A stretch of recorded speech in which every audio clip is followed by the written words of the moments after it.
सोलापूर स्थानिक स्वराज्य संस्था विधान परिषदेच्या निवडणुकीत भाजपचे अधिकृत उमेदवार राजेंद्र राऊत यांनी प्रचाराचा धडाका लावला असून मतदारांपर्यंत पोहोचण्यासाठी त्यांनी संपर्क अभियान जोरात सुरू केलं आहे।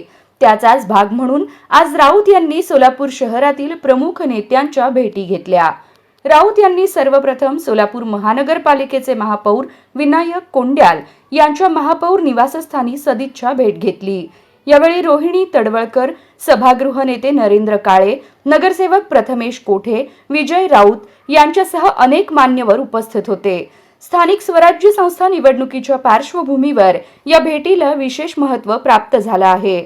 यानंतर राजेंद्र राऊत यांनी शहर उत्तरचे आमदार विजयकुमार देशमुख यांची भेट घेऊन निवडणुकीसंदर्भात सविस्तर चर्चा केली। या बैठकीत भारतीय जनता पक्षाचे नगरसेवक आणि पदाधिकारीही उपस्थित होते।